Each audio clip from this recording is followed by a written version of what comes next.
Hello and welcome to another video on my C# basic series of videos. So as always, let's go ahead and of course, as always, please follow me on GitHub, visit my website and email address for any questions and stuff. So in this one, we are going to talk about looping. Now in the previous video, video 14, we already talked about iteration with for loop, and before that in video number 9, we already spoke about iteration with for each. So there are many different ways to loop.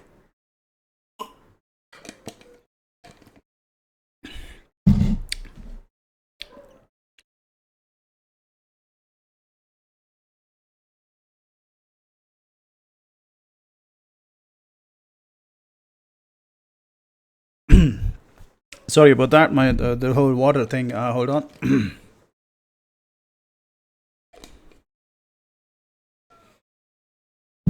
Right then, so in this one we are talking about one more way of iterating, and there are two ones which I want to talk about here, which is a while and do while. And I just realized I already did loop inside another loop previously, so I don't know if I'm going to do that, but it's there in the example code. So let's get to it. Let's give you a simple example of how to do while and do while. So let's fire up Visual Studio as always. I want to say create new project, console project, next, and this one is going to be while looping. Okay. Yes. Okay, now there is a big difference between do while and while. The difference is that now when you do a do while, you are guaranteed that the code block will execute at least once. So that's why it's called do, then start the while looping. But if you just do a while directly, then you are waiting for the condition to be satisfied, and only then any kind of looping will happen. So let's try that. So here I'm going to say, let's see, I'm going to say int, okay, int number of loops. Okay, I'm just going to create something called number of loops is equal to 10, and here I'm going to say do, okay, and then here I'm going to say while number of loops is greater than 0. So I'm starting at 10, so that means I have to use the decrement operator. So I'm going to say number of loops minus minus, okay, and here I'm going to say console dot write line, the value of number of loops is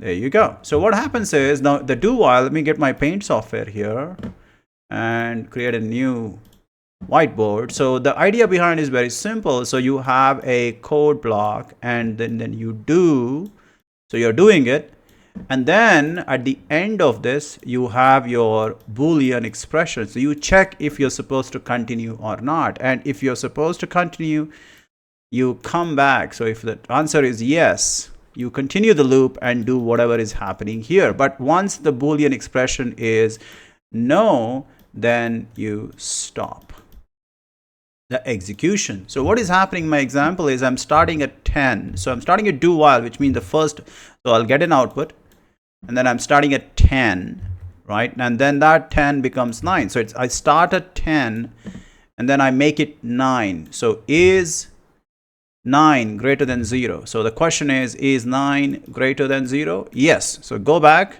Now 9 becomes 8. So 8 is greater than 0? Yes. Go back. 8 becomes 7.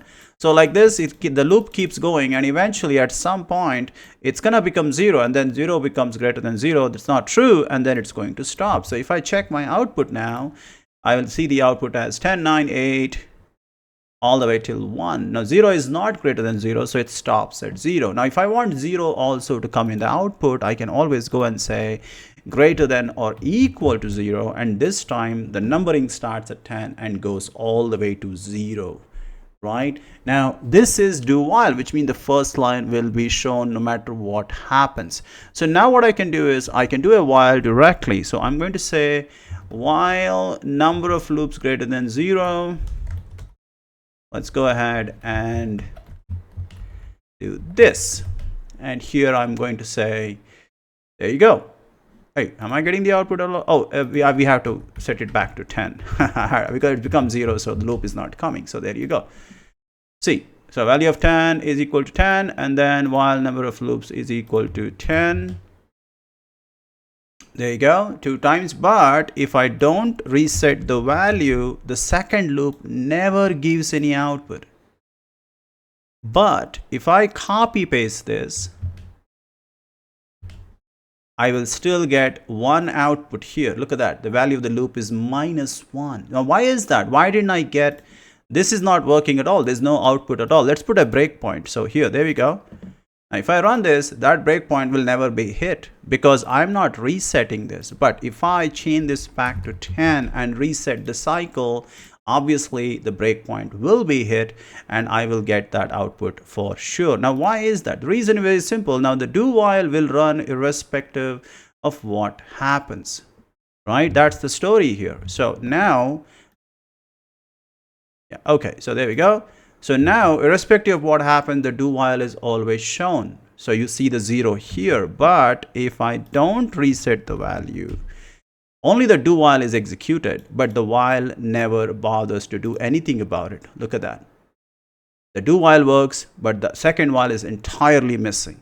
So that is the whole story between while and do while. So when you have a scenario, like for example, you see do while a lot when you're trying to build command line based interactive menus. In some of the projects, like in other tutorials and textbooks, you'll do a lot of programming in console, like press 1 to enter username, press 2 to enter a value, something like that. Now, and then there'll be like press C to quit, or Q to quit. So in those scenarios, you have to show the menu at least once, right?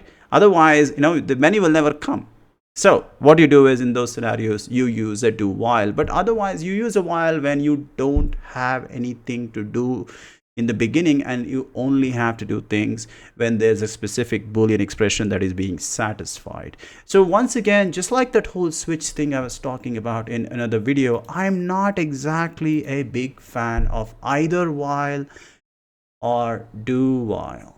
Okay, I mean, if there is a condition that needs to be satisfied and based on that we have to keep doing something, sure, I will go ahead and use either while or do while. But most of the time, when I look at my experience, like I'm 40 now, so I've been teaching for 25 years now. Very rarely do I actually use do while. Whenever I have to do something, I just use a combination of if else along with for loops. That may not be the most efficient way of doing it, but that's just the style that I have evolved. But of course, as always, in programming, there are many ways to do the same thing. So there you go. That's, I want to do this. I don't think we need this loop inside a loop.